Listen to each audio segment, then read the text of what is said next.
नमस्कार मित्रों, आज के इस स्वर साधना में आपका हार्दिक स्वागत है। आज हम एक सीधा सा प्रश्न पूछते हैं, क्या आत्मा भी धीरे धीरे विकसित होती है? हम पत्थर देखते हैं, वह स्थिर है। हम पेड़ देखते हैं, उसमें जीवन है। हम पशु देखते हैं, वह चल सकता है, महसूस कर सकता है। और हम मनुष्य हैं जो सोच सकते हैं, समझ सकते हैं और पूछ सकते हैं, मैं कौन हूँ?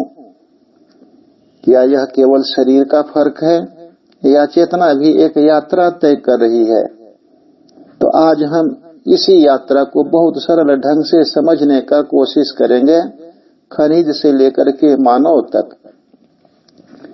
हमारे शास्त्रों और गूढ़ ग्रंथों में कहा गया है कि आत्मा अजर अमर है। वह न जन्म लेती है न मरती है, परंतु आत्मा अपनी चेतना के विस्तार के लिए विभिन्न लोकों और योनियों में प्रवेश करते रहती है। क्या आपने कभी सोचा है कि आत्मा केवल मनुष्य में ही क्यों बताया जाता है? क्या पत्थरों, पौधों और पशुओं में भी आत्माएं होती हैं? तो हमारे शास्त्र इसका साक्षी हैं कि आत्मा हर जगह है, पत्थर से लेकर वृक्ष तक, पशु से लेकर मानव तक। फर्क सिर्फ इतना है कि आत्मा हर स्तर पर अलग अलग तरह से जागती है। हमारे शास्त्र बताते हैं कि आत्मा जीवन के 84 लाख योनियों में कर्म के अनुसार भटकते रहती है। जीवन का विकास खनिज जगत से वनस्पति जगत, वनस्पति जगत से पशु जगत और पशु जगत से मानव जगत में क्रमिक होता है। आत्मा के विकास के इस क्रम में लाखों लाख वर्ष गुजर जाते हैं। इसीलिए तो बोलते हैं कि मानव योनि उच्च कोटि की योनि है, जहाँ तक पहुँचने में आत्मा को अनगिनत वर्ष की यात्रा से गुजरना पड़ता है। मनुष्य योनि ही एक ऐसी योनि है जो मोक्ष यानी मुक्ति पाने की स्थिति में है। बाकी योनि तो भोग योनि है। इस विषय पर विस्तार से जानकारी के लिए आप थियोसॉफिकल सोसाइटी की पुस्तकों को पढ़ सकते हैं, जहां पर आत्मा का क्रमिक विकास बताया गया है। यह विचार पश्चिमी दर्शन और भारतीय तत्व ज्ञान का मेल है। तो आइए अपने जीवन के विकास के इस यात्रा को एक एक करके समझने का प्रयास करते हैं। तो आत्मा के विकास का जो पहला चरण है वह है खनिज जगत यानी मिनरल किंगडम। जैसा कि हम जानते हैं, आत्मा का विकास एक क्रमिक यात्रा है, ग्रेजुअल जर्नी है। आत्मा सबसे पहले खनिज जगत में प्रवेश करती है। इसी खनिज जगत को अंग्रेजी में मिनरल किंगडम कहते हैं। यहाँ पर आत्मा सिर्फ अपना अस्तित्व का अनुभव करती है, न सुख दुख, न भावनाएं, बस जड़ता और स्थिरता। यानी इनमें चेतना सुप्त अवस्था में होती है। इनमें विकास केवल बाहरी प्रभावों से होता है, जैसे कटाव, जमाव, दबाव, गर्मी इत्यादि। इनकी ऊर्जा स्थिर होती है, स्टैटिक होती है। खनिज जगत ही बाद के सभी जीवन रूपों का आधार है। पौधों और प्राणियों का जीवन इन्हीं खनिजों से बना है। कंकड़, पत्थर, चट्टान, मिट्टी, लोहा, तांबा, हीरा, चांदी, सोना इत्यादि खनिज जगत के ही उदाहरण हैं। यहीं से हमारा विकास शुरू होता है। लाखों वर्ष तक आत्मा इसी खनिज जगत में रहती हैं और तरह तरह के अनुभव प्राप्त करते रहती हैं। बालू मिट्टी से कंकड़, कंकड़ से पत्थर, पत्थर से तरह तरह के धातु जैसे लोहा, तांबा, चांदी, सोना, हीरा इत्यादि का क्रमिक विकास होते रहता है। विकास के इस क्रम में जीव अपनी समूह चेतना को हल्की फुल्की बढ़ाती है, क्योंकि आत्मा यहाँ करीब करीब सोई हुई अवस्था में होती है।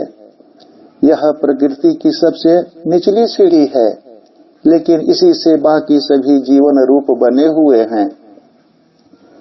चलिए अब आत्मा के विकास का जो दूसरा चरण है उसको भी जानते हैं, और वह है वनस्पति जगत यानी प्लांट किंगडम। तो आत्मा हजारों से लाखों वर्ष तक खनिज जगत में रहती है और तब जाकर वह थोड़े बहुत अनुभव के साथ वनस्पति जगत में प्रवेश करती है। खनिज जगत की अवधि सटीक वर्ष नहीं बताई जा सकती, यह आत्मा के विकास और वातावरण पर निर्भर मानी जाती है। इस जगत में पहुंचने के बाद आत्मा का शरीर छोटे छोटे घास पात से शुरू होकर अंत में अच्छे अच्छे पेड़ जैसे आम, अमरूद, पीपल, बरगद, तुलसी, चंदन इत्यादि के रूप में विकसित हो जाते हैं। इस तरह के विकास में आत्मा को लाखों वर्ष गुजर जाते हैं और इस यात्रा में अनेक प्रकार के अनुभवों को संग्रहित करके अपने समूह आत्मा की चेतना को बढ़ाते रहते हैं। तो कहा जाता है कि वनस्पति जगत में आत्मा अर्ध जागृत अवस्था में होती है। यहाँ पर पेड़ पौधे स्वतंत्र रूप से बढ़ते हैं और स्वयं भोजन बनाना शुरू कर देते हैं। इनमें संवेदनशीलता यानी सेंसिटिविटी होती है, यानी धूप, पानी, कोई संगीत और वातावरण के प्रति संवेदनशील हो जाते हैं। ये आत्माएं सामूहिक जीवन जीते हैं। इनमें मैं की व्यक्तिगत भावना स्पष्ट नहीं होती। पौधों में आत्मा का विकास खनिज से ऊंचा है। यह जीवन की हलचल को दर्शाता है। तो चलिए अब आत्मा के विकास का जो तीसरा चरण है उसको भी जान लेते हैं, और वह है पशु जगत यानी एनिमल किंगडम। तो वनस्पति जगत में भी आत्मा को हजारों से लाखों वर्ष गुजर जाते हैं और जो कुछ भी अनुभव प्राप्त किया उसके साथ अब पशु जगत में प्रवेश कर जाती है। आत्मा का यह जगत वह है जहाँ जीव सक्रिय, संवेदनशील और गतिशील होते हैं। खनिज और वनस्पति जगत के बाद ही आत्मा को पशु जगत का अनुभव प्राप्त होता है और यह अगले स्तर यानी मानव योनि की तैयारी है।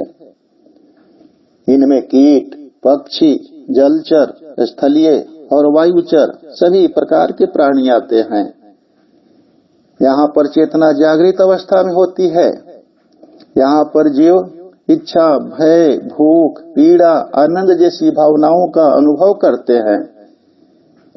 इनमें इंद्रियों का पूर्ण विकास होता है। प्रजनन, शिकार, सुरक्षा, समूह भावना इनके स्वभाव का हिस्सा है, लेकिन इनमें स्वतंत्र विवेक की कमी होती है। यहाँ भी जीव समूह आत्मा से संचालित होते रहती है, यानी जानवर तक के जीव को व्यक्तिगत आत्मा नहीं मिलता है। इनका विकास और अनुभव प्राप्ति क्रमिक होते रहता है। छोटे छोटे कीड़े मकोड़े से लेकर हाथी, घोड़े, बिल्ली, कुत्ते आदि इत्यादि का सफर करने में आत्मा को हजारों साल लग जाते हैं। पालतू जानवर थोड़ा पहले ही अनुभवी हो जाता है और मानव रूप में थोड़ा पहले ही आ जाते हैं। तो चलिए आत्मा के विकास का चौथा चरण उसको भी जान लेते हैं, और वह है मानव जगत मतलब ह्यूमन किंगडम। तो पशु जगत में हजारों वर्ष तक जीवन बिताने और अनेक तरह के अनुभव प्राप्त करने के बाद आत्मा अब मानव जगत में प्रवेश कर जाता है। 84 लाख योनियों में यह सबसे उच्च स्तर का योनि है, जहाँ पर आत्मा को विवेक और बुद्धि मिलती है, जिसके चलते अनेक प्रकार के आध्यात्मिक साधनाओं के द्वारा वह अपने परम लक्ष्य यानी मोक्ष को प्राप्त कर सकती है। मनुष्य का शरीर पशु जैसा है, लेकिन बुद्धि और आत्मज्ञान उसे विशेष बनाता है। आध्यात्मिक दृष्टि से देखें तो मनुष्य ही वह अवस्था है जहाँ आत्मा अपने असली स्वरूप को पहचान सकती है। खनिज जगत से लेकर पशु जगत तक के प्राणी समूह आत्मा के द्वारा अपनी चेतना का विकास करते हैं, परंतु जब प्राणी मानव जगत में पहुंचता है तो यहाँ हर शरीर को एक अलग आत्मा मिलता है और यहीं से मानव अपनी व्यक्तिगत विकास करके मुक्ति तक पहुंच सकता है। तो मित्रों, इस संदेश में हमने कई बार सामूहिक चेतना यानी ग्रुप कॉन्शियसनेस के बारे में बोला है। इसी को समूह आत्मा यानी ग्रुप सोल भी कहते हैं। तो ग्रुप सोल या सामूहिक चेतना क्या है? चलिए इसके बारे में भी संक्षेप में जान लेते हैं। तो खनिज जगत से पशु जगत तक के लिए हर शरीर के साथ एक स्वतंत्र आत्मा नहीं मिलती है। हर शरीर के साथ एक स्वतंत्र आत्मा सिर्फ मानव योनि में ही पहुंचने पर मिलती है। खनिज जगत से पशु जगत तक के लिए सामूहिक चेतना यानी ग्रुप कॉन्शियसनेस काम करता है। ग्रुप कॉन्शियसनेस को ही ग्रुप सोल भी कहते हैं। यहाँ पर एक ही कॉमन चेतना या आत्मा अनेक शरीरों के अनुभव को संग्रह करती है। शरीर नष्ट होने पर वह चेतना उसी समूह चेतना में लौट जाती है। तो हम समूह आत्मा यानी ग्रुप सोल को कह सकते हैं कि जब एक आत्मा कई शरीरों के विकास में कार्यरत रहता है तो वह समूह आत्मा कहा जाता है। मतलब यह एक साझा चेतना है जो कई शरीरों में कार्य करते रहती है। तो मित्रों, यदि चेतना यानी आत्मा की यह यात्रा खनिज से मानव तक पहुंचती है तो यह कोई छोटी यात्रा नहीं है। सोचिए, जहां चेतना बिल्कुल सुप्त थी वहीं से धीरे धीरे जीवन जागा, वनस्पति बनी, पशु बना और अंततः मनुष्य बना। तो यह केवल शरीर का परिवर्तन नहीं, यह चेतना की लंबी साधना है। अनगिनत अनुभव, संघर्ष और परिवर्तन के बाद मानव जन्म मिला है। इसलिए मानव जीवन साधारण नहीं है, यह करोड़ों वर्षों की यात्रा का परिणाम है। अब प्रश्न यह है कि क्या हम केवल भोजन, भय और भोग में ही जीवन बिताएंगे या उस चेतना को और ऊपर उठाएंगे?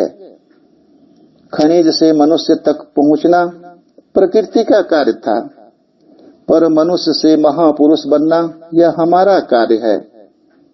यदि हमने मानव जन्म का मूल्य समझ लिया तो यह यात्रा यहीं रुकती नहीं है, यहीं से असली जागरण शुरू होता है।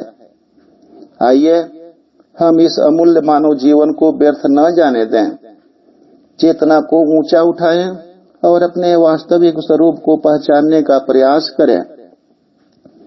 तो दोस्तों, इसी के साथ आज के इस चिंतन को यहीं समाप्त करते हैं। धैर्यपूर्वक सुनने के लिए आप सभी को बहुत बहुत धन्यवाद। जय हिंद, जय भारत।